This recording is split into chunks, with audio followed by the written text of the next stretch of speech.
여러분들의 눈높이에서 개념부터 문제 해결에 이르는 길까지 차근차근 짚어드리겠습니다. EBS 수학 영역의 서영란입니다. 자, 우리 15번부터 21번까지는 저랑 하고 1번부터 14번 그리고 22번부터 30번 문항까지는요 현준쌤하고 같이 할 건데요. 우선 15번 같이 보도록 하겠습니다. 네, 15번 뭔가 문항이 조금 길고 문장이 잔뜩 반복되니까 여러분들한테 상당히 부담을 주는 그런 문항이었을 것 같아요. 저희 반 학생들도 이 15번 문항에 대해서 되게 궁금해 하더라고요. 제가 수학시험 감독을 들어갔는데 시험이 끝나자마자 학생들이 야, 그래서 15번 답이 뭐야? 뭐 30 몇이야? 48이야? 막 계속 얘기를 하더라고요. 근데 어려운 문제는 솔직히 아니었다. 어려운 문제는 아니었는데 아이들끼리 조금 더 뭔가 이게 맞나 저게 맞나 얘기가 나왔다는 건 뭐 때문에 그러는 거냐면요. 이게 문장으로 나왔기 때문에 해석하는 것 때문에 부담스러웠을 가능성이 있었던 문항입니다. 그래서 이 문항을 쭉 봤을 때 어느 동아리에서 부원이 A, B, C, D, E 5명이 있대요.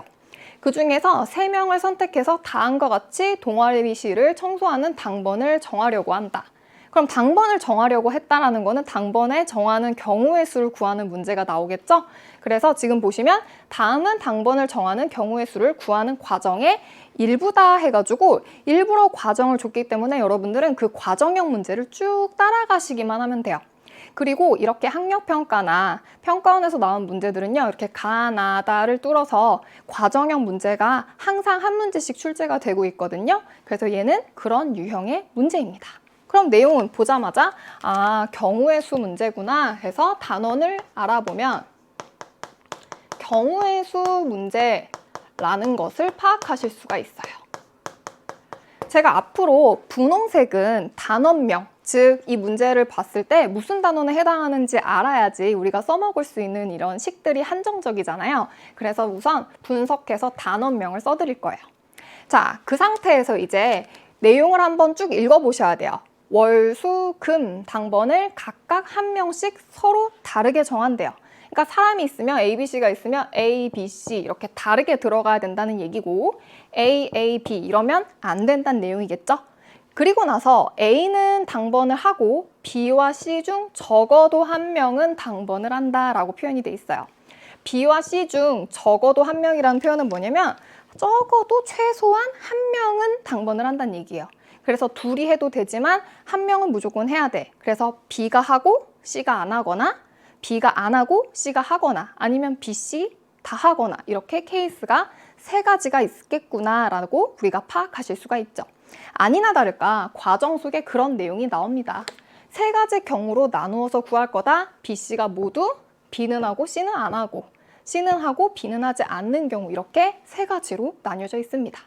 자, 그러면 여러분들은 경우의 수 문제에서는 얘는 도대체 어떤 접근 방식을 써서 문항을 풀어야 되겠구나 라는 느낌이 있어야 돼요.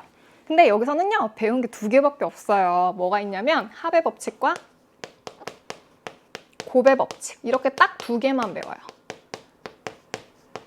그렇기 때문에 이 2 내용만 알면은 다 풀 수 있는 그런 문제인데 어려워했다는 거는 뭐 때문에 그러냐면 우리가 국어 해석을 못해서 틀린 문제가 되겠습니다.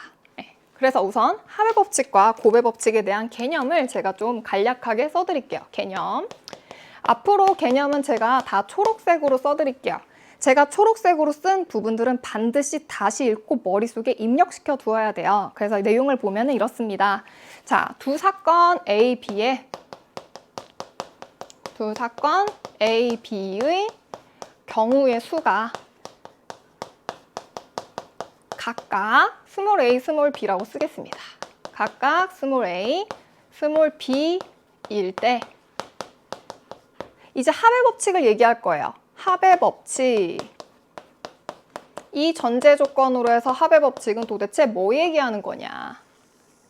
곱의 법칙은 뭐 얘기하는 거냐? 이제 요약해서 쓸 건데 합의 법칙은 두 사건 A, B가 동시에 일어나지 않을 때 두 사건 A, B가 동시에 일어나지 않을 때 A, B가 동시에 일어나지 않을 때 A 또는 B가 일어날 B가 일어나는 경우의 수. 이게 합의 법칙을 쓰는 케이스예요.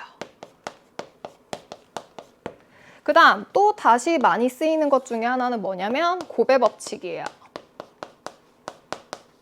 곱의 법칙은 이제 합하는 게 아니고 곱하는 건데 어느 경우에 곱하냐면 두 사건 A, B가 있어가지고요. A가 일어나고 그에 잇따라서 B가 일어날 때의 경우의 수가 되겠습니다. 사건 A가 일어나고 잇따라 B가 일어나는 경우의 수가 곱의 법칙을 쓰는 경우입니다.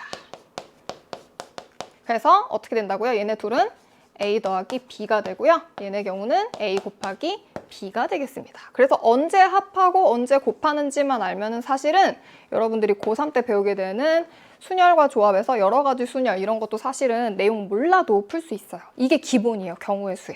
네. 근데 어쨌든 지금 중요한 건 합의 법칙과 곱의 법칙을 이해하면 되는데 제가 이렇게 쓰니까 여러분들한테 별로 와닿지 않잖아요. 그래서 예시를 들어서 설명을 해볼게요. 자, 합의 법칙이 많이 쓰이는 게 뭐가 있냐면 동시에 일어나지 않을 때에만 쓸 수 있어요. 얘는 동시에 일어나지 않을 때. 그럼 그런 순간이 언제냐? 여러분들이 밑에 하의를 코디하는 방법이 있겠죠. 예를 들어서 평소 같으면 너무 춥지 않은 이상 막 바지를 두 겹게 입진 않잖아요. 그래서 내가 하의를 선택할 때 여학생들 같은 경우는 뭐 치마를 골라 입을 수도 있고 청바지를 입을 수도 있고 아니면은 뭐 조금 더 뭔가 교복 바지를 입을 수도 있고 그죠? 하나 정도밖에 못 한다는 얘기죠. 두 개를 동시에 입을 수가 없다는 얘기야. 그래서 동시에 일어나지 않는 케이스 뭘로? 하의 하나를 코디하는 거. 근데 어떻게만? 한 벌만. 이런 경우가 합의 법칙이다. 그래서 치마 종류가 3개 있고 바지 종류가 2개 있으면 총 5가지를 입을 수 있는 거죠. 2개를 더했다고요. 그러면 곱의 법칙이 쓰이는 경우는 어떻게 되는 거냐면요. 상하의를 코디하는 방식이 되겠습니다. 상하의 세트 구성 코디. 네. 여러분들 상체 위에 옷 하나 걸치고 하의를 안 입고 다니면 하의 실종이잖아요. 그죠? 하의만 입고 상체를 안 입어도 이상하죠? 네. 2개를 반드시 코디해서 입는 거. 동시에. 상의를 하나 입고 거기에 잇따라서 하의를 맞춰서 입는 거죠. 이런 코디 방식은 곱의 법칙을 쓰는 경우예요. 그래서 얘 같은 경우는 이제 여러분들이 어떻게 생각하면 조금 더 이해하기가 편하냐면 세트로 구성되는 것들은 다 곱의 법칙을 쓰는구나 생각하시면 돼요. 가령 제가 여기 흰색 블라우스 하나가 있고요. 지금 한 검은색 치마를 입고 있지만 청바지까지 하의가 2벌 있어요.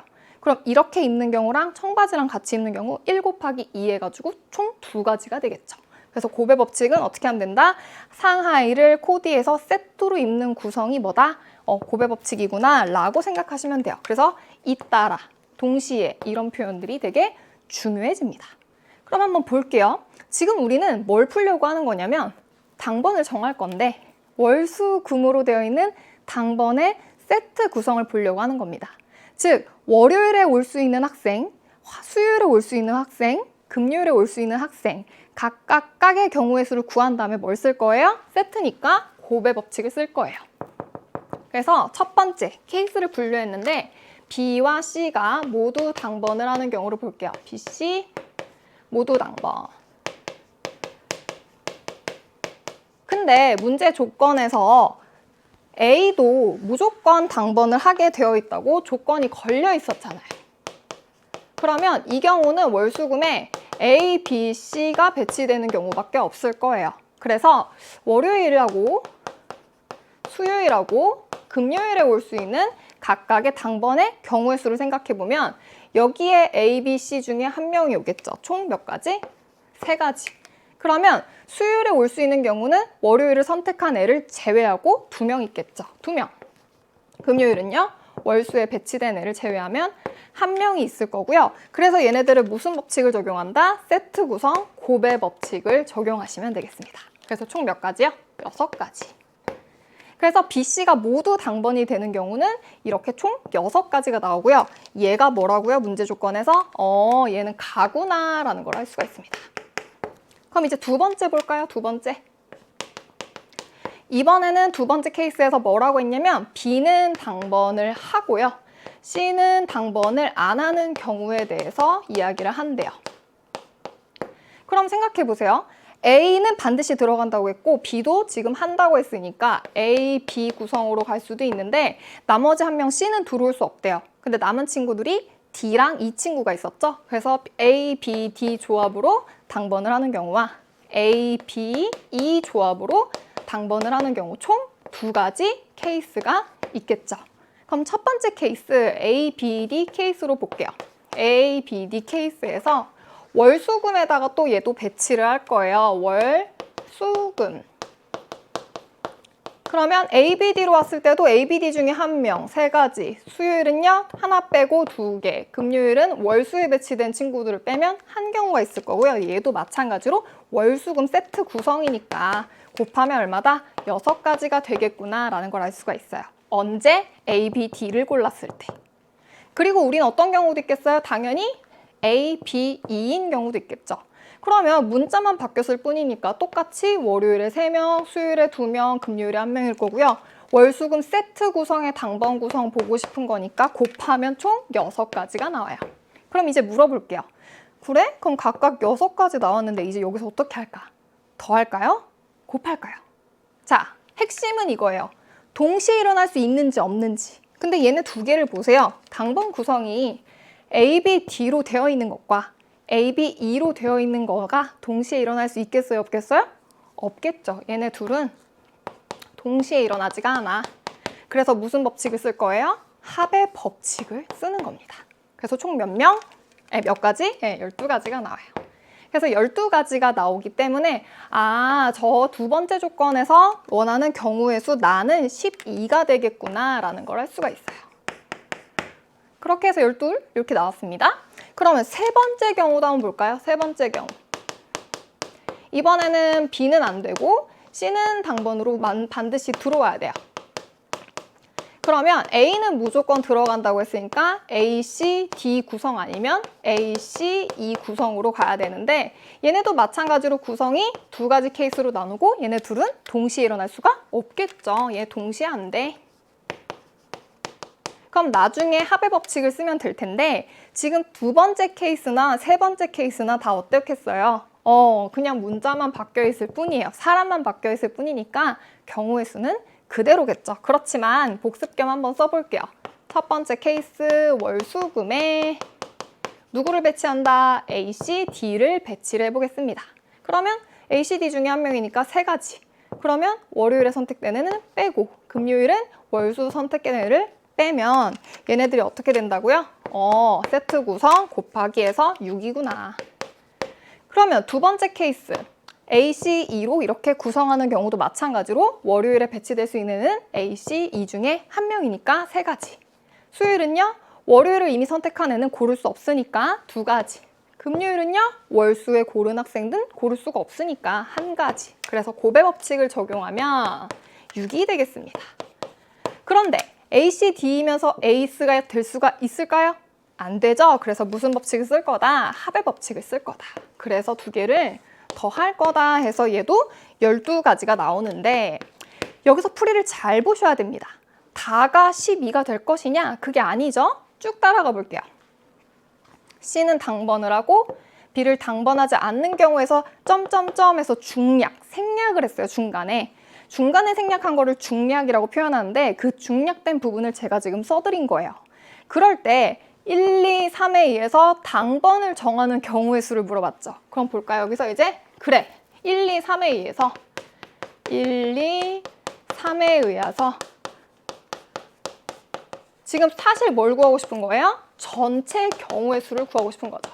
전체 경우의 수는 해서 전체를 보고 싶은데 이 첫 번째, 두 번째, 세 번째 케이스가 잇따라서 일어나는 건지 아니면 동시에 일어나지 않는 건지를 파악하면 더하는지 곱하는지 여러분들이 확인할 수 있겠죠. 그럼 보세요. A, B, C 구성 조합.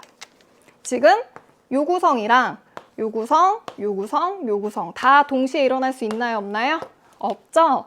그래서 첫 번째에서 구한 경우의 수랑 두 번째에서 구한 경우의 수랑 세 번째에 대해서 구한 경우의 수. 그래서 결과적으로는 과정을 다 지우고 원래 문제가 요구했던 경우의 수, 당번 정하는 경우의 수는 뭐야? 저 규칙에 따라서 그건 사실 정답이 30이었어요. 네. 그래서 전체 우리가 원했던 경우의 수는 30이고요. 이걸 뭐라고 한대요? 저 문제의 답인데 걔를 다라고 두겠대요. 네, 그래놓고 이제 뭐라고 했는지 볼까요? 문제에서 가에 들어가는 숫자를 A, 나에 들어가는 숫자를 B, 다에 들어가는 숫자를 C라고 할 때 걔네들을 다 어떻게 하래요? 몽땅 다 더하래요. 그러니까 실제 답은 과정에 있었던 숫자들을 더했어야 되는 거죠. 그래서 가에 해당했던 A의 값은 6, 나에 해당했던 B의 값은 12, 다에 해당했던 값 C는 30이 돼가지고요. A 플러스 B 플러스 C의 값은 48이 되겠습니다. 정답은 그래서 48. 네. 그래서 여러분들이 이렇게 과정형의 문제에 대해서는 답을 딱 구해놓고 30 있나 하고 답안지에 보시면 30이 없을 거예요. 그럼 내가 뭘 잘못했지 했더니 과정형에 있던 요 숫자들 요소들을 다 찾아서 더하는 게 실제 답이구나 라고 생각을 하시면 되겠습니다. 네. 그래서 중간에 언제 합하는지 언제 곱하는지 이거를 꼭 알아두셨으면 좋겠어요. 네. 그래야지 이제 여러분들이 고1 수학에서 맨 뒷단원에 나오는 순열과 조합을 이해하실 수가 있고요.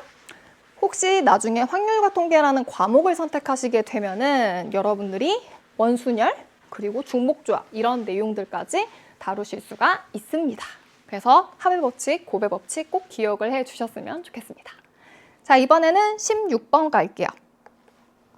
그림과 같이 A가 52도인 예각삼각형 ABC의 외심을 O라고 하고 BO의 연장선과 AC가 만나는 점을 D라고 하자. 그럴 때 BD랑 BC 길이가 같을 때 OCD의 값은 하고 물어봤어요. 그럼 모르는 부분을 반드시 표시를 잘 해두세요. 여기를 X라고 하자. 그러면 내용은 뭘까 생각해 보는 거죠. 그러면 이 문제는 왠지 분석을 해보건데 외심에 대한 내용일 것 같기는 해. 근데 외심이 뭔지 여러분들이 기억을 잘 하셔야 되죠. 네, 여러분 줄임말 되게 좋아하시지 않나요? 버스카드 충전, 버카충 막 이런 식으로 줄여 부르잖아요. 외심도 마찬가지예요. 뭐의 중심일 것 같지 않나요? 그죠? 외접원의 중심. 삼각형의 외심은요. 삼각형의 외접원의 중심이에요. 외접이라는 건 뭐예요? 바깥에서 접했다라는 의미를 가지고 있습니다. 그러면 바깥에서 접하게 원을 쭉 그려보시면 뭔가 답이 보일 것 같지 않습니까? 그래서 원을 한번 그려볼게요. A, B, C를 외접하게 되는 원을 그렸어요. 그러면 결과적으로 그럼 얘는 무슨 각인가 고 봤더니 원 위에 있는 원주각이에요. 얘는 분명히 원주각에 대해서 물어보겠구나. 원주각의 성질. 그래서 원주각의 성질을 이용해서 우리가 문항을 푸는 게 핵심이에요. 그러면 일단은 원래는 얘는 사실 문제 접근은 쌤 어떻게 시작했어야 되는 건가요? 네, 제가 이미 그렸어요. 뭐예요? 외심은 삼각형 외접원의 중심이야. 근데 외접원이 문제에 안 그려져 있었죠? 그러니까 접근 방식은 뭐다? 외접원을 그리면 답이 보여요. 그래서 외접원을 그려가지고 지금 제가 원주각인 걸 파악해서 얘 원주각에 대한 성질을 이용하는 문제겠거니 라고 생각하실 수가 있어요. 쌤, 구하고자 하는 건 여긴데 왜 갑자기 원주각 얘기를 하십니까? 이렇게 질문할 수도 있는데 보세요. 내가 답을 찾고 싶어요. 답은 숫자일 거야. 근데 숫자는 지금 여기밖에 없다고요. 이 자리가 누구 자리예요? 원주각 자리예요. 그래서 여러분들은 이 개념을 이용하면 문제를 풀 수 있었겠구나. 얘를 개념 1, 얘를 개념 2라고 할게요. 뭐냐면 원주각 크기의 2배를 하잖아요. 원주각 크기에다가 곱하기 2를 하면 중심각 크기가 나와요. 얘를 이용하면 우리는 뭘 할 수 있냐면 원주각 크기의 2배 하면 중심각 크기라고? 여기가 104도구나 라는 것을 알 수가 있어요. 지금 여기서 이용한 개념 두 번째 개념입니다. 두 번째 개념을 이용해서 중심각의 크기를 찾아냈어요. 그리고 첫 번째 개념에서 외심은 삼각형 외접원의 중심이라고 했어요. 그러면 얘는 원 위의 중심이잖아요. 근데 원의 정의가 뭐였어요? 중심으로부터 떨어진 거리가 같은 점들의 모임이 원이라고요. 중심으로 떨어진 거리가 같은 점들의 모임이라고요. 그러면 당연히 얘는 지금 OB의 길이랑 OC의 길이가 서로 같겠죠. 그럼 얘는 무슨 삼각형? 이등변 삼각형. 그러면 이등변 삼각형의 특징은 뭐예요? 이 밑각의 크기가 서로 같겠구나. 그래서 개념을 하나 더 써드릴게요. 이등변 삼각형의 성질. 이등변 삼각형의 두 밑각의 크기는 서로 같다. 이 내용을 추가로 알고 계시면 여러분들이 얘네 두 개의 크기가 같다는 거를 알아낼 수가 있죠. 개념 3에 의해서. 네. 그러면 이제 얘를 현재 모르잖아요. 모르니까 얘를 y라고 표현을 해볼게요. 몰라? 미지수로 두자 y. 네. x는 이미 써먹었으니까. 그러면 삼각형 내각의 합은 얼마가 나와요? 180도가 나오죠? 그래서 104 더하기 2y는 180이 나와요. 그래서 이런 식을 하나 추론할 수 있어요. 180 더하기 2y는 104 더하기 104 더하기 2y는 180이 나와야 된다. 그러면 2y는 얼마가 돼야 되냐? 76이 돼야 되고요. y는요? 38이 돼야 되네. 결과적으로 38도. 단위를 지금 제가 생략해서 쓰긴 했지만 38도가 되겠습니다. 그래서 여기를 다 찾았어요. 여기가 38도. 여기도 38도.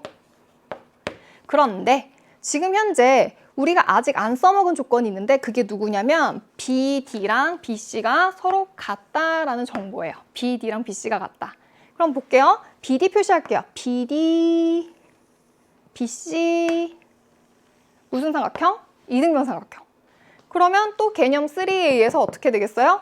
이 각도가 서로 또 같겠네. 뭐 때문에? 개념 3 때문에. 이등변 삼각형의 성질. 그러면 38 더하기 x가 되겠죠? 이 자리가. 얘가 지금 38 더하기 x가 되겠구나. 자, 그러면 여기 평각은요. 이 평평한 각은 180도 나오니까 여기는 76도가 될 거예요. 그죠? 그러면 76 더하기 38 더하기 x 그리고 요 x 요 세 개를 다 더하면 또 삼각형 내각의 합이 얼마니까? 180도니까 우리는 이제 어디에 대해서 적용할 거예요? 마지막 OCD라는 삼각형의 내각의 합이 180도라는 걸 이용해서 문제를 해결할 겁니다. 그럼 같이 가볼게요. 76에다가 이번에는 76 그 다음 38 더하기 x랑 x를 더했더니 180도가 돼야 돼요. 그러면 두 개 더하면 2x 두 개 더하면 114 이게 180이 돼가지고요.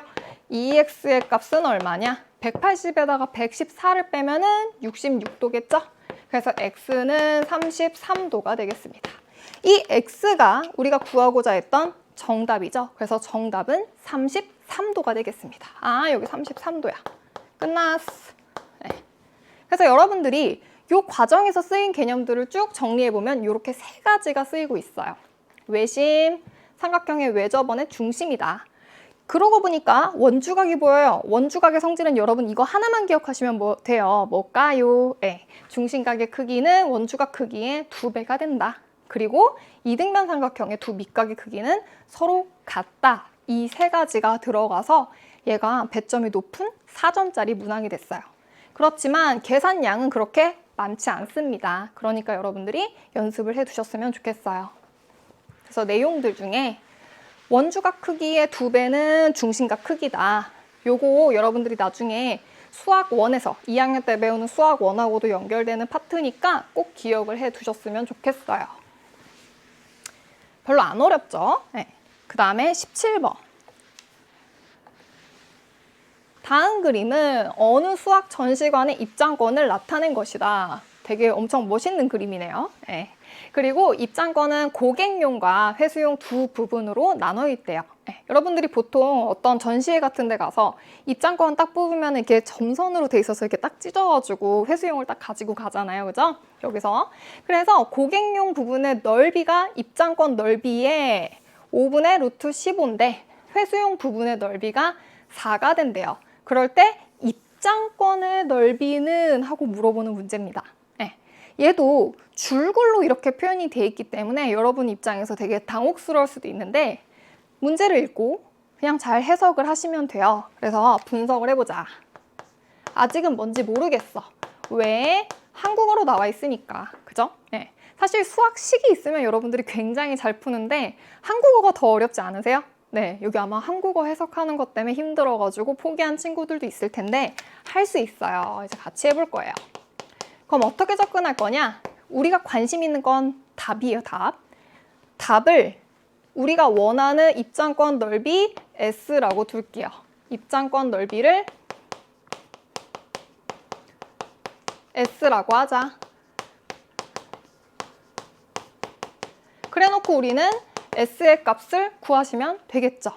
그러면 이 입장권 넓이라는 거는 분명히 두 개의 부분으로 나뉘어져 있잖아요. 고객용 부분의 넓이랑 그리고 이제 회수해서 가져가는 부분의 넓이 두 가지로 합쳐져 있을 거예요.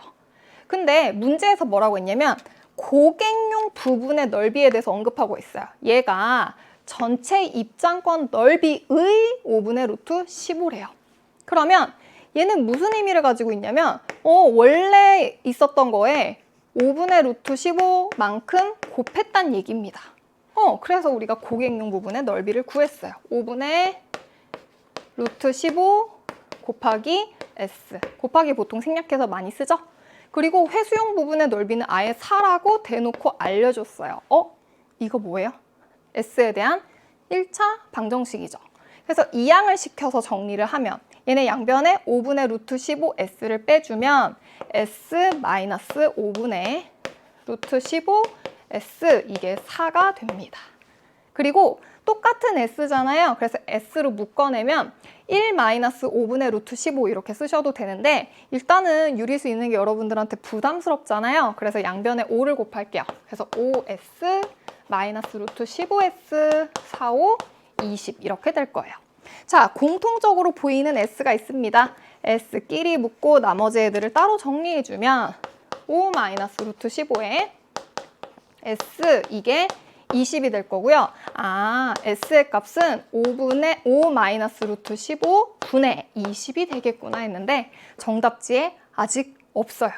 왜 없냐면 보통 정답지는 분모를 유리화 시켜서 써주거든요. 그래서 여기에다가 이제 우리가 유리화를 할 거기 때문에 얘는 뭐에 대한 문제겠어요? 사실 무리식의 무리수의 연산, 근호가 붙은 식의 계산이에요. 네. 제곱근의 연산, 제곱근의 연산을 여러분들이 하실 수 있어야 된다. 그럼 이제 어떻게 할 거냐면 얘한테 이걸 곱해주고 싶어요. 그럼 유리수로 변신해요. 근데 분자, 분모에 똑같은 수를 곱해줘야지 원래 수가 유지가 되는 거죠. 그래서 이렇게 곱해줬더니 이 분모 부분만 보게 되면 어떻게 돼요? 5, 25에다가 루트 15 곱하기 루트 15에서 마이너스 15가 되는 겁니다. 그래서 25에다가 15 뺀 것 분의 20에 괄호 열고 5 더하기 루트 15 이렇게 되는 거예요. 이 과정에서 여러분들이 알아야 되는 개념들이 몇 가지가 있는데 아마 까먹으셨을 수도 있어가지고 다시 써드릴 거예요. 루트 A 곱하기 루트 A를 하잖아요? 그럼 A로 그대로 나와요. 물론 여러분들이 배운 거는 A가 0보다 클 때만. 자, 그렇게 해서 나오니까 당연히 루트 15, 루트 15 하면 빼기 15 이렇게 나오는 겁니다. 네. 자, 그러면 이 부분에서 25에다가 15를 뺐으니까 10이죠? 10을 다시 2로 약분할 거니까 이렇게 약분하면 2가 될 거고요. 그래서 정답은 분배 법칙을 써서 5, 2, 5, 10 더하기 2 루트 15가 이 문제에 대한 정답이 되겠습니다. 네. 그래서 어렵진 않았어요. 어렵진 않았는데 계산을 할 때 제곱근 연산이 있어가지고 조금 부담스러웠을 거다. 네. 그리고 한글로 표현되어 있는 문제들이 조금 여러분들한테 어렵다는 거 너무 잘 알고 있어요. 근데 문제를 조금 찬찬히 읽고 식으로 바꾸는 것까지 연습을 하면은 진짜 문제 다 손쉽게 풀 수 있거든요. 그래서 그런 연습들을 여러분들이 해두셨으면 좋겠습니다. 네. 제가 되게 여러 강의에서 얘기하는 부분이긴 한데 우리가 수학을 포기하는 순간에 대한 내용들이 좀 있어요. 영상을 찾아보시면. 보통 언제 싫어하냐면 소금물을 갑자기 막 말렸다가 물을 집어넣었다가 할 때 되게 싫어하거든요. 그리고 더 싫어하는 거는 운동장 트랙을 뛰는데 철수랑 영희가 반대 방향으로 뛰면 거기에서 또 한 번 스트레스가 오죠. 그치만 여러분들이 기본적인 거는 기본 개념으로 써있는 식으로 우리가 바꿔놓게만 하면 여러분들이 다 계산은 할 수 있잖아요. 그래서 문장제 이런 문제들은요, 수식으로 바꾸는 연습을 꾸준히 하시면 충분히 맞출 수 있어요. 자, 그러면 이제 18번 문제 가보도록 할게요. 한 변의 길이가 2인 정사각형 ABCD에 변 AB 위의 점 E과 AD 위의 점 F에 대해서 이런 식이 성립한대요. AF의 길이는? 하고 물어봤습니다. 그럼 아직은 무슨 단원인지 모르겠어요. 문장제 문제의 특징은 뭐냐면 아직은 무슨 단원인지 잘 안 보여서 어려운 거예요. 그럼 몰라. 그러니까 냅두세요. 그럼 어떻게 접근할 거냐? 제가 여러분들한테 늘 얘기하듯이 맨 마지막 줄 답을 보셔야 돼요. 내가 얘를 뭔지 몰라. 그래서 얘를 X라고 두고 문제를 풀 거예요. 그래서 AF를 X라 두자. 그럼 답이 보일 거야. 그래 놓고 이제 가족권, 나족권을 좀 정리를 해볼게요. 가족권에 EB 길이 대 FD. 얘가 2대 1이고 나족권의 삼각형 AEF의 넓이는 보통 삼각형의 넓이 이 기호도 쓰기 때문에 이렇게 쓸게요. 삼각형 AEF의 넓이는 9분의 10이다. 요거를 지금 가지고 있는 상태예요. 그럼 그림 한번 볼까요? 짠! 네. 이제 그림이 이렇게 생겼는데 내가 알고자 하는 AF를 X라고 표현할게요. AFX 여기네. 내가 원하는 길이. 그러면 우리가 FD를 표현할 수 있게 돼요. FD는 얘가 정사각형이라고 했기 때문에 요만큼이 2거든요. 그래서 2에다가 X를 빼면 요 길이가 2-X가 돼요. 그럼 FD가 등장한 부분이 보이죠? 여기. 그래서 가족권에 의해서 우리는 안에 거가 밖에 있는 것의 곱과 같다라는 거를 이용해서 EFD는 그 다음에 EB 이렇게 되겠죠. 근데 FD가 2-X니까 그걸 그대로 갖다 대입하면 2에 2-X 얘가 EB가 나오는데 이거는 우리가 뭘 써야 되죠? 분배 법칙을 써야 돼요. 이렇게 각각 다 곱해졌다는 얘기예요. 그래서 앞에 숫자만 곱하시면 큰일 난다. 그래서 4-2x가 나옵니다. 누가? 2b가. 네, 그래서 2b가 4-2x 나오는 거 표시할게요. 여기가 4-2x다. 그러면 우리는 뭘 찾을 수 있어요? 정보 여기 찾았으니까 요만큼이 2잖아. A2도 찾을 수 있겠구나. 그래서 어떻게 할 거예요? A2는 2에다가 2b를 빼면 되는데 2에다가 4-2x를 빼주면 되겠죠. 무슨 법칙 쓸까요? 분배 법칙. 그래서 분배 법칙을 또 적용을 할게요. 그럼 -1을 얘한테도 곱하는 거니까 2-4 더하기 2x. 그러면 -2 더하기 2x 이렇게 되겠죠? 그래서 이 부분이 -2 더하기 2x가 되겠구나 하는 순간 답이 보여요. 왜 답이 보이냐? 지금 나조건을 아직 안 썼는데 AEF의 넓이가 9분의 10이래요. 그래서 AEF를 표시하세요. 이 삼각형의 넓이. 이 삼각형은 무슨 삼각형? 네, 직각삼각형. 그러면 밑변 곱하기 높이 곱하기 2분의 1 한 게 얼마? 9분의 10 나오는구나. 끝났죠? 그래서 이제 본격적으로 삼각형 AEF의 넓이를 구하면 2분의 1 곱하기 x 곱하기 거기에다가 -2 더하기 2x를 곱하면 그게 얼마래요? 9분의 10이래요. 그럼 이게 무슨 단원인지 보이기 시작합니다. x에 대한 2차 방정식이구나.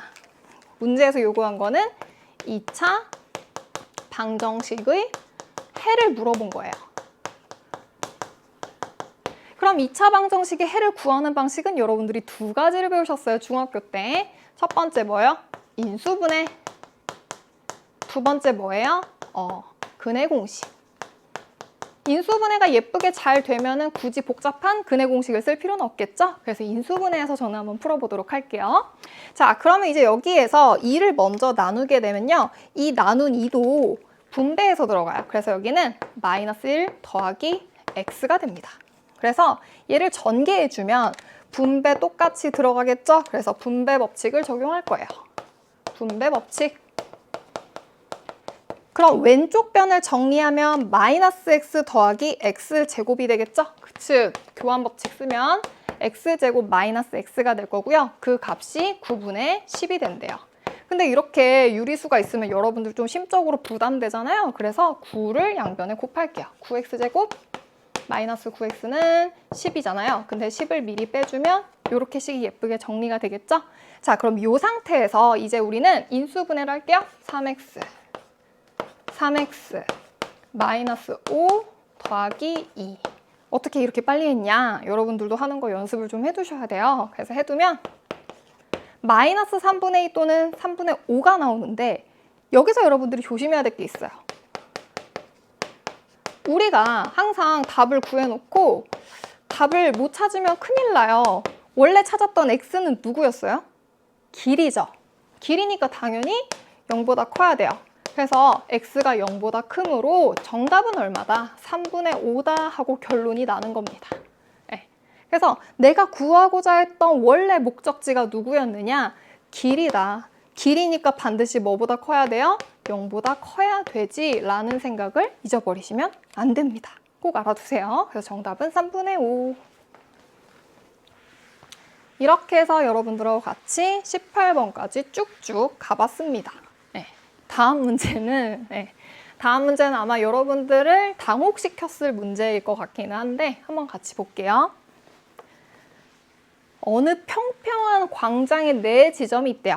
A, B, C, D. 그래놓고 얘네를 꼭지점으로 하는 정사각형이 있는데 그림이 이제 나올 거예요. 크기가 같은 정사각형 모양의 흰 타일, 검은 타일을 겹치지 않게 이렇게 이어 붙여가지고 정사각형 ABCD의 내부를 빈틈없이 채운 모양을 나타낸 것이다. 근데 채운 모양 중에 일부러 생략해서 나타냈대요. 이제 여러분들한테 문제 풀만한 실마리를 주는 거죠. 그대로 있으면 세면 되잖아요. 근데 일부러 생략을 한 겁니다. 그래놓고 ABCD의 변에 닿은 타일과 정사각형 ABCD의 대각선 위에 놓인 타일은 모두 검정색이고 나머지 타일은 흰색이다. 그럴 때 내부에 채워진 전체 타일 중에서 흰 타일의 개수가 168일 때 검은색의 개수는? 하고 물어봤습니다. 일단 문장이 조금 기니까 복잡해 보이긴 하는데 문제가 참 고마운 게 그림을 줬어요. 짠! 당혹스럽죠? 아, 이게 뭘까? 여기 칠해져 있는데 대각선도 칠해져 있는데 이거를 오려가지고 붙이면 답이 보이려나? 되게 다양한 생각을 하겠죠? 그래서 일단은 이 문제는 개수를 물어보는 거잖아요. 그러면 그 개수를 x로 두고 x에 대한 식을 만들면 방정식이에요. 얘는 분명히 방정식 문제일 거야. 근데 여기에 있는 타일이 이제 몇 개인지를 몰라요. 왜냐? 이렇게 생략되어 있기 때문이죠. 네, 이게 생략 기호잖아요. 그래서 이제 생략이 되어 있으니까 얘를 어떻게 하지? 그 접근 방식은 이제 여러분들이 어떻게 할 거냐면 얘네를 우리가 보통 n 곱하기 n 형태라고 부르거든요. n by n 뭐 이런 식으로 해서 영어로 n개씩 있어 해서 n 곱하기 x n 곱하기 n 이렇게 표현하거든요. 그래서 우리는 이 일반화된 n을 찾는 거예요. 어떻게 해서? 흰색 타일이 168개라는 걸 이용해서. 그래서 저거 당장은 눈에 잘 안 보이니까 우리 이렇게 하자. 어떻게 할까요? 4 곱하기 4짜리를 한번 그려보자. 5 곱하기 5짜리도 한번 그려보자. 6 곱하기 6짜리도 그려보다 보면 얘네들 나중에 일반화할 수 있겠지. 그 일반화한 식을 n 곱하기 n 형태의 문제로 해결해 보시면 되겠죠. 그러니까 한마디로 뭐 하는 거냐면요. 얘네들 과정을 통해서 규칙성을 찾는 거예요. 규칙성을 찾아가지고 n에 대한 방정식을 꾸려 나가시면 되겠습니다. 그래서 이제 우리가 이 규칙성 찾는 과정들을 할 건데 일단 4 곱하기 4짜리를 한번 그려볼게요. 4 곱하기 4짜리를 그려보자. 네, 좀 밑에다 그릴게요. 4 곱하기 4짜리를 그려봅시다. 정사각형이고 이렇게 하나, 둘, 세 개 그으면 4 곱하기 4짜리가 되겠죠?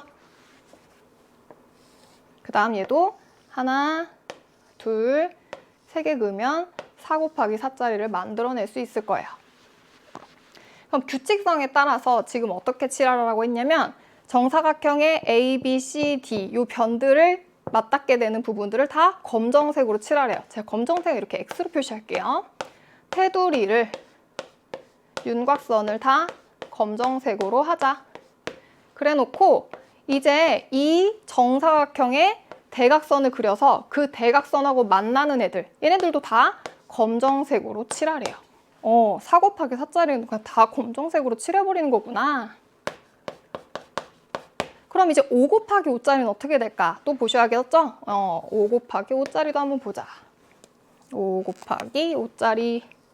그러면 하나, 둘, 셋, 넷, 다섯 이렇게 하고 그 다음 하나, 둘, 셋, 넷, 다섯 이렇게 한번 따져보는 거예요. 그러면 얘도 마찬가지로 바깥쪽 테두리에 있는 애들은 다 검정색으로 칠하고요. 그 다음 대각선에 있는 애들도 다 검정색으로 칠할 거예요. 아까보단 이제 흰색 부분이 생기네. 얘가 5 곱하기 5짜리예요. 그래 놓고 그럼 6 곱하기 6짜리까지도 한번 해보자. 여기서 규칙성이 보이면 멈춰도 되는데요. 저는 이제 6짜리도 한번 해볼게요. 하나, 둘, 셋, 넷, 다섯, 여섯. 하나, 둘, 셋, 넷, 다섯, 여섯.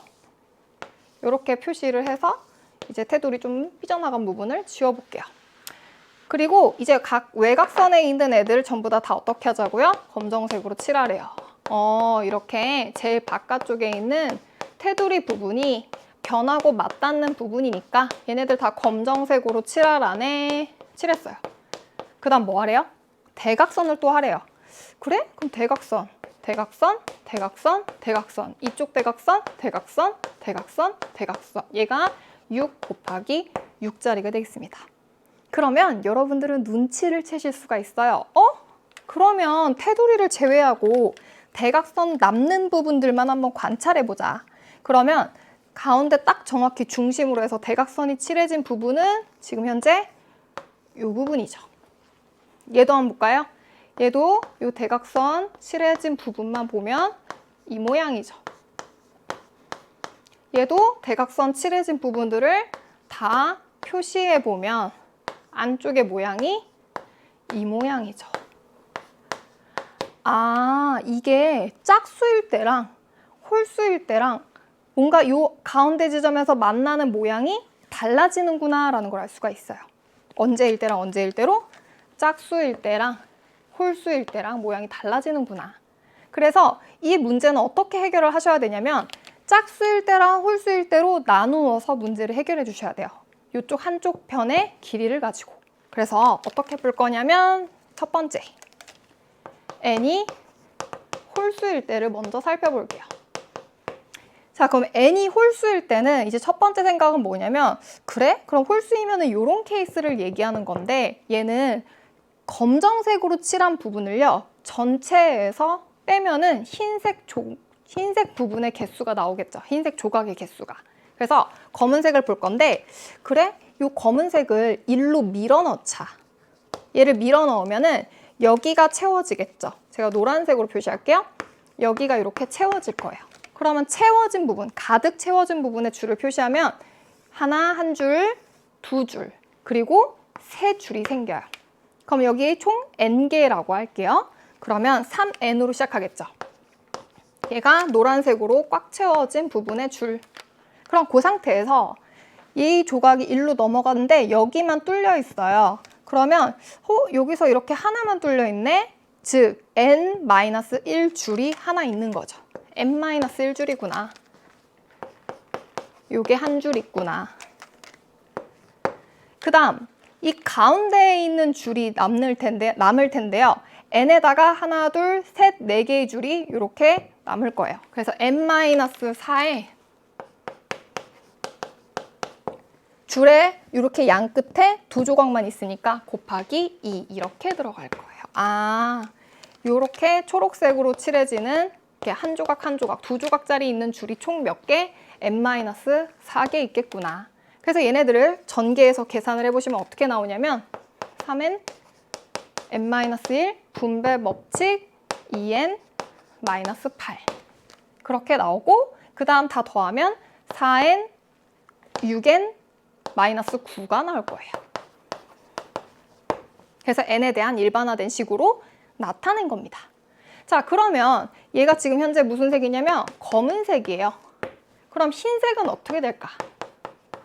흰색은 전체가 n 곱하기 n이죠. 네, 그래서 n제곱에다가 검은색 부분을 빼주면 되니까 검은색 부분을 다 빼주면 되겠습니다. 그렇게 되면 어떻게 되겠어요? 분배 법칙 똑같이 적용을 해서 얘는 n제곱 마이너스 6n 더하기 9가 나와요. 근데 문제 조건에서 흰색이 얼마 나와야 된대요? 168이 나와야 된대요. 그래서 얘를 168 이렇게 썼는데 마침 이 부분이 n-3의 제곱인 거 보이시나요? 그러니까 어떤 자연수의 제곱이란 얘기예요. 근데 이 168이라는 것을 소인수분해 해볼게요. 168을 소인수분해 해보자. 그러면 얘는 2로 나누면 84, 2로 한 번 더 나누면 42, 2로 한 번 나누면 21, 그 다음 3 곱하기 7이 되겠죠? 즉 2의 세제곱에 3 곱하기 7이니까 이렇게 완전 제곱된 수로 나올 수가 없어요. 제곱수로 나올 수 없다고. 즉 이 값은 절대 168이 될 수가 없겠구나. 즉 홀수가 아니네 라고 결론 내릴 수 있다는 거죠. 그럼 n은 뭐다? 짝수다라는 거죠. 자, 그럼 이제 n이 짝수일 때를 볼게요. 마찬가지로 검은색을 먼저 살펴보도록 하겠습니다. 자, 검은색. 그럼 짝수면 이 모양대로 가면 되는데 얘도 마찬가지로 밀어 넣을게요. 가운데 있는 이 조각들을요. 이쪽으로 밀어 넣어요. 얘도 밀어 넣어. 얘도 끼워 맞춰. 얘도 끼워 맞춰서 다 밀어내면은 완벽하게 채워진 줄이 하나, 둘, 셋, 넷, 네 줄이 나와요. 아, 4n이구나. 시작이. 이게 완벽하게 채워진 줄. 그러면 얘네들을 싹 다 밀어 넣었잖아요. 그러면 이렇게 두 조각짜리 있잖아. 두 조각짜리 애들은 몇 개 나오는 걸까? 네, n에서 4만큼 뺀 줄에 2배 해주면 되겠죠. 아, 얘는 그러면 n에다가 꽉꽉 채워진 4개의 줄을 뺀 다음에 위아래씩 하나씩 있으니까 2배 해주면 되겠네 라고 생각할 수 있는 거죠. 끝. 이게 뭐예요? 검은색. 그러면 이제 검은색을 따져보면은 분배 법칙까지 적용하면 2n 마이너스 8이 될 거고요. 즉 6n 마이너스 8이 될 겁니다. 그러면 흰색은요? 전체 n제곱에다가 6n 마이너스 8을 빼주면 되겠죠. 그럼 얘를 빼게 되면 어떻게 돼요? 분배 법칙 똑같이 적용을 해서 n제곱에 마이너스 6n 더하기 8이 나올 겁니다. 그게 얼마다? 168개 나와야 된다는 거죠. 그러면 n제곱 마이너스 6n이 160이 나와야 되는데 마침 왼쪽 거를 그냥 인수분해를 해보면 이런 식이 나오는데 16이라는 거랑 10이랑 곱하는 형태면 딱 맞아떨어지죠. 네. 그래서 여러분들이 물론 이항시켜가지고요 2차 방정식을 풀어도 되는데 저는 일부러 얘가 두 자연수의 곱의 형태로 나올 거기 때문에 얘를 일부러 소인수분해 해본 거예요. 6개 차이 나게끔. 그럼 n이 얼마 나와요? 그냥 16이 되겠죠. 아, 나왔다. n이 드디어 비로소 나왔다. 그러면은 우리가 찾고자 했던 거는 검은색이잖아요. 그래서 정답은 6n-8에서 6 곱하기 16 마이너스 8. 96에서 8을 뺀 거니까 88이 이 문제에 대한 정답이 되겠습니다. 끝. 네. 어떻게 하자고요? 규칙성을 파악을 해가지고요. 여러분들이 언제 어떤 모양이 만들어지는지 유추하는 것이 포인트예요. 이게 첫 번째 솔루션이거든요. 제가 두 번째 솔루션도 보여드릴 거예요. 두 번째 솔루션 여기다 쓸게요. 자, 방식은 거의 비슷한데요. 이번에도 마찬가지로 검은색을 한번 고려해 볼게요. 그러면 검은색을 따져보면 얘는 어떻게 되냐? 대각선이 나왔는데 여기 이 바깥에 있는 애들을 생각해 보면 여기가 N, 여기도 N, 여기도 N, 여기도 N, 총 4N인데 그렇게 되면 여기를 두 번씩 세게 되잖아요. 즉 4N에서 4만큼 빼면 바깥쪽 테두리 검정색이 나오겠죠. 네. 물론 이때도 홀수일 때 나눠서. 그러면 4N-4 이렇게 될 거예요. 여기 주황색으로 표시한 부분. 그래 놓고 이제 대각선을 볼 건데 이 대각선에 있는 거는 얼마만큼 나오냐면 결과적으로 똑같이 N개만큼 있는데 양 끝에 있는 게 2개 빠지니까 얼마예요? N-2죠. 여기도 여기 쪽에서 2개 빠지니까 N-2죠. 그래서 N-2가 2배 하면 되는데 여기서 주의해야 될 점이 뭐냐면 대각선을 세게 되면 보라색으로 써볼까요? 대각선을 세게 되면 하나, 둘 하는 순간 여기가 2번 세지죠. 그래서 하나가 빠져야 돼요. 하나 빠지자 가운데 있는 거. 그래서 여기가 보라색 파트가 되겠습니다. 보라색. 그러면 이 부분을 이제 더 해볼게요. 그러면 4n-4에 2n-4 하고 마이너스 1이니까 6n-9가 되겠죠. 그러면 아까랑 방식 똑같죠? 아까도 검정색 얼마 나왔어요? 6n-9 나왔잖아요. 그러니까 얘도 마찬가지로 흰색은요. n제곱에다가 6n-9 하면은 그 다음 방식은 똑같아요. 네, 그래서 신경 쓰지 않아도 돼요. 저기랑 똑같으니까요. 그 다음 두 번째. n이 이번에는요. 짝수일 때를 한번 볼게요. 그럼 짝수일 때는 이 모양인데 얘도 마찬가지로 n줄, n줄, n줄, n줄 총 4n에다가 2번 세진 애들 4조각을 떼주면 4n-4로 출발하는 거는 똑같아요. 4n-4 이게 줄 표시한 부분. 그 다음에 대각선을 이제 볼 건데 대각선이 그러면 여기는 n-2, n-2 겹치는 부분이 없죠. 가운데에서. 그러니까 n-2를 2배 해주면 돼요. n-2를 2배 해주자. 2배. 이게 보라색. 보라색. 그럼 얘를 다시 쓰면 얼마다? 6n. 마이너스 4와 마이너스 4니까 6n-8이고요. 흰색의 경우는요. n제곱 마이너스에 6n-8. 그럼 똑같죠. 아까랑. 됐나요? 네. 그래서 이런 방식으로도 풀 수가 있어요. 그래서 이렇게 두 가지 솔루션을 여러분들한테 보여드렸다. 사실은 이 문제가 제가 봤을 때는 가장 여러분들한테 어려웠을 것 같기는 해요. 20번, 21번보다도. 네. 근데 여기 앞에 배치가 됐네요. 네. 그래서 요거는 여러분들이 일반화를 시켜가지고 문항을 해결하는 방식으로 가보시면 되겠습니다. 자, 이번에는 20번 갈게요. 자, 그림과 같이 A가 90도고 AB, LC가 3인 직각삼각형 ABC에 대해서 AB 위에 두 점 DE, BC 위에 점 F에 대해서 DEF가 높이가 1인 정삼각형이래요. 그래 놓고 DCA가 X가 됐을 때 탄젠트 X 값을 구하는 거니까 당연히 이건 보자마자 삼각비다. 근데 내가 찾고 싶은 거는 탄젠트 X예요. 그럼 탄젠트 X가 뭔지 볼까요? 짠! X가 여기 부분이래요. 그러면 개념을 알아야 돼. 탄젠트 개념을 모르면 손도 못 대거든요. 직각삼각형이 이렇게 있어가지고요. 여기가 X예요. 그리고 여기 길이가 A고 여기 길이가 B라고 합시다. 그럼 탄젠트 X의 값은 A분의 B가 되죠. 밑변분의 높이에 해당하는 기울기가 됩니다. 결과적으로 탄젠트 값이. 그러면 직각삼각형 보이네요. 3분의 AD구나. 내가 원하는 정답은 3분의 AD 길이가 나와요. 그럼 AD만 찾으면 끝나겠네요? 접근법, AD 찾자. AD만 찾으면 그냥 답이야.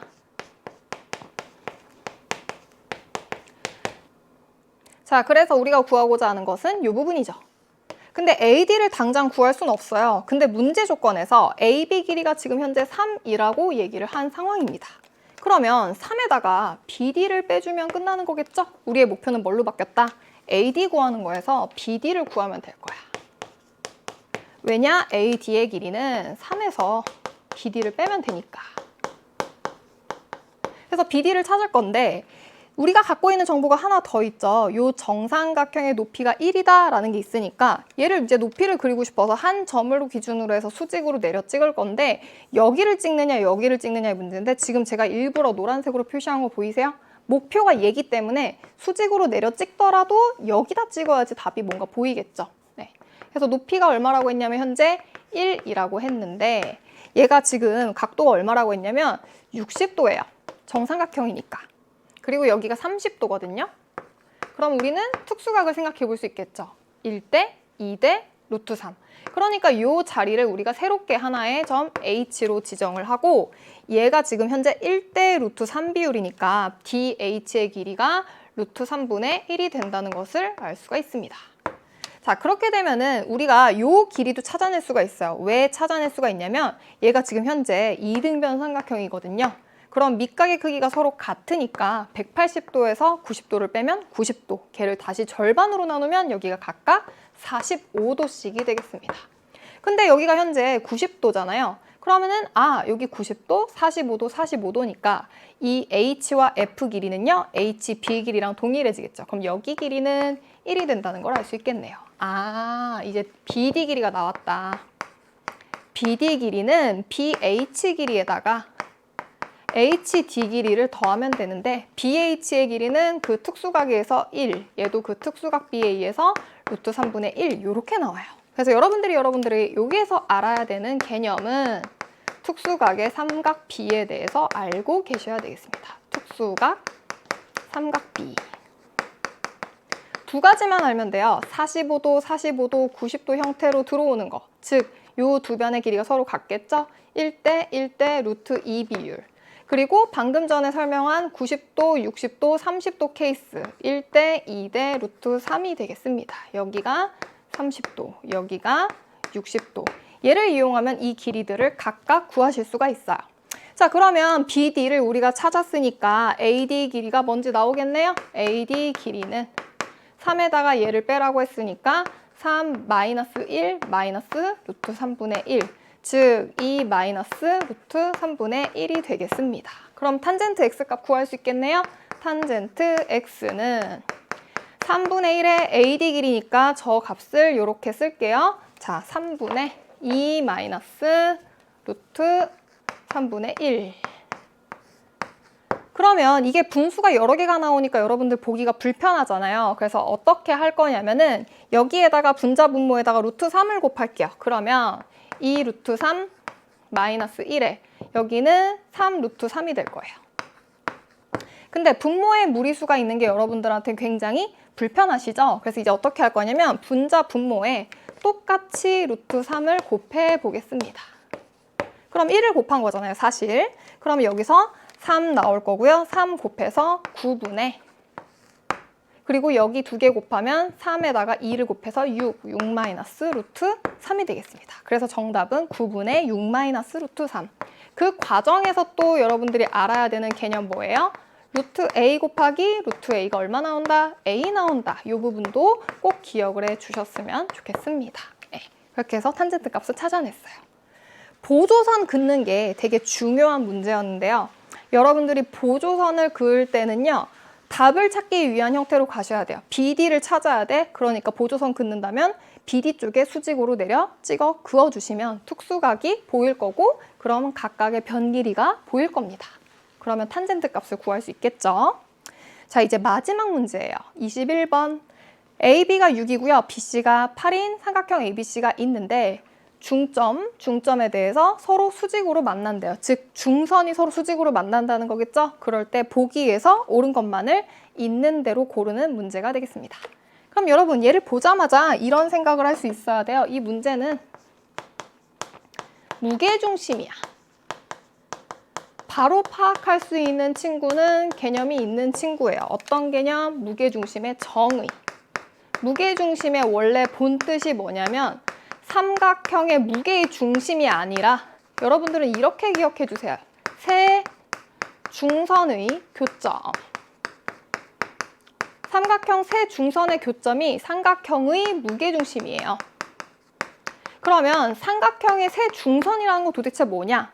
중점과 마주보는 것의 꼭지점을 이은 선이 중선이에요. 그래서 삼각형이 이렇게 있을 때 꼭지점으로부터 중심에 그은 것, 꼭지점으로부터 이렇게 중심으로 그은 것, 이런 것을 일컬어서 뭐라고 그러냐면 무게중심이라고 합니다. 그래서 중선의 교점이 무게중심이다. 그럼 보면은 얘네 두 개 길이 같다라고 했고 요 두 부분도 중점이니까 길이 같다고 했으니까 이 점이 뭐가 된다? 무게중심이 된다는 거죠. 그러면 무게중심에는 성질이 있어요. 어떤 성질이 있죠? 1대2로 내분한다 라는 성질을 가지고 있습니다. 그래서 여러분들이 접근하는 방식은 뭐다? 1대2 내분점이라는 것을 이용을 하는 겁니다. 1대2로 내분하는 점. 내분한다라는 건 뭐냐면 안쪽에서 분할을 한다는 거예요. 그래서 여기 길이가 1대2다 라고 생각을 하시면 돼요. 근데 문제에서 AP, AM을 물어봤으니까 이 자리를 생각하면 되겠죠? 그래서 이 길이를 X라고 두고요. 그럼 1대2니까 여기 길이는 2X가 될 거예요. 그러면 AP 길이가 현재 2X고 AP 길이가 2X고 AM 길이가 두 개를 더한 거니까 3X가 되겠죠? 그래서 3 곱하기 2X고 쟤는 2 곱하기 3X니까 서로 6X로 같아질 수밖에 없겠네요. 그래서 기억은 참이 되겠습니다. 끝났어요. 중선을 이용해서 우리가 문제를 해결했고 그 다음 BN 길이를 구해야 돼요. BN 길이를 구하는데 이건 루트 21인지 어떻게 찾겠어요? 네, 우리가 함부로 찍을 수 있는 숫자가 아니고 얘도 마찬가지로 1대2로 내분한다는 걸 알아요. 그럼 모르니까 여기 문자를 Y로 두면 얘는 2Y로 볼 수 있겠죠. 그랬더니 우리는 아직 안 써먹은 부분이 보입니다. 아, 요 삼각형이 하필 무슨 삼각형? 직각삼각형. 여기도 지금 보니까 직각삼각형. 우리는 뭘 쓸 수 있어요? 피타고라스의 정리. 그래서 우리는 요 단원에서 피타고라스의 정리를 2번 적용을 할 거예요. 왜냐? 여기도 직각, 여기도 직각이라고 했기 때문에. 그래서 피타고라스 정리에 의해서 4x제곱 더하기 4y제곱은 빗변이었던 66의 36. 그 다음에 x제곱 더하기 4y제곱은 4, 4, 16 이렇게 나오네요. 그죠? 여기가 중점이라고 했으니까 4, 4, 16이 되겠죠? 네, 그래서 요거는 다 뭐를 이용한 거다? 피타고라스의 정리를 이용했는데 여러분들이 요거는 너무 많이 알고 계시니까 내용은 쓰지 않을게요. 그럼 이제 두 개를 연립해 보도록 하겠습니다. 얘네 둘을 뺄게요.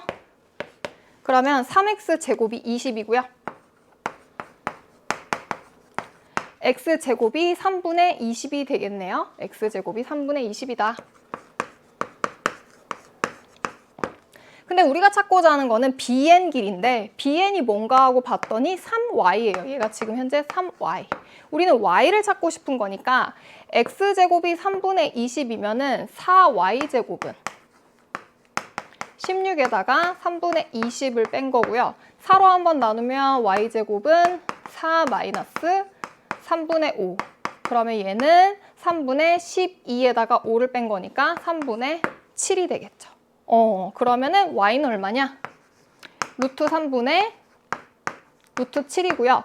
분모에 이렇게 무리수가 있다는 건 불편하니까 루트 3, 루트 3을 위아래에 곱해줄게요. 그럼 이거 3 나오고 이거는 루트 21이 나오죠. 그 과정에서 여러분들이 알아야 되는 연산, 무리수의 연산이죠. 루트 A 곱하기 루트 B는 루트 B, AB가 되겠다. 이 내용을 알아야 되고요. 루트 A 곱하기 루트 A는 다시 A로 튀어나온다라는 내용까지 아셔야 됩니다. 근데 우리가 원하는 건 뭐라고요? 답은 BN 길이고 그건 3y야. 그러니까 정답은 루트 21, 니은도 맞겠네요. 됐죠? 그래서 니은도 현재 참입니다. 이제 디귿을 찾으셔야 돼요. 삼각형 ABC의 넓이를 찾는 문제인데 삼각형 ABC는 현재 여기, 여기, 여기예요. 근데 길이에 대한 정보는 지금 현재 보니까 여기에 다 몰려있죠. 내가 X, Y를 다 찾았잖아. 내가 지금 현재 아는 걸 표시할게요. 알아, 알아, 알아, 알아. 이쪽에 대한 정보는 없는데 이쪽에 다 몰려있다고요. 우리는 지금 어떻게 할 수 있냐면 이 삼각형 넓이를 찾아냈습니다. 밑변 곱하기 높이로. 근데 지금 제가 표시한 이 핑크색 모양의 삼각형 넓이랑 제가 지금 표시한 초록색 부분의 넓이랑 서로 어떨까요? 같겠죠?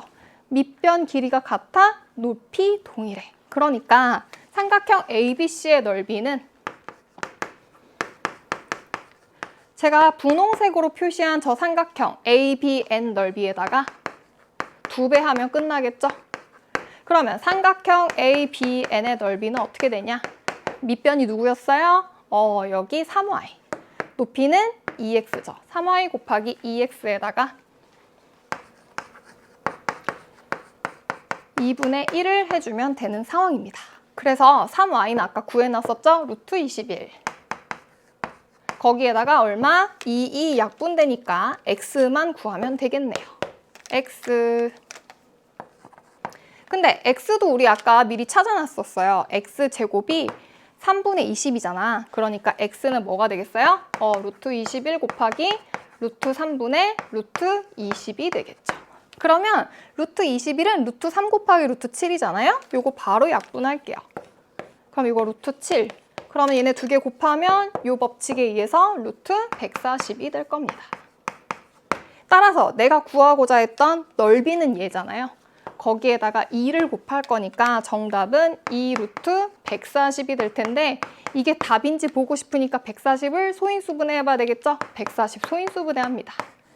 2로 한번 나누자, 2로 한번 나누자. 2 루트 35가 되겠구나. 그래서 얘가 얼마가 되겠구나? 4 루트 35. 정답이 되겠네요. 끝났습니다. 그래서 디귿도 참이 되겠습니다. 답은 5번. 이렇게 해서 이제 여러분들하고 저랑 21번까지 같이 가봤는데요. 솔직히 20번, 21번보다 19번이 더 힘들지 않으셨나요? 이거 규칙성만 조금 파악해가지고 여러분들이 풀면 되는 그런 문제이기 때문에 한번 우리가 모는 종이 같은 거 있잖아요. 다이어리 뒷면에 보면은 거기에다가 색칠을 한번 해보세요. 그럼 짝수일 때랑 홀수일 때랑 규칙이 다르게 나타나니까 여러분들이 다른 다양한 해법도 찾아보실 수 있을 것 같습니다. 자, 이렇게 같이 문제 푸느라 여러분들 오늘 정말 많이 고생하셨고요. 우리는 다음번 강의에서 만나도록 하겠습니다. 고생 많으셨습니다.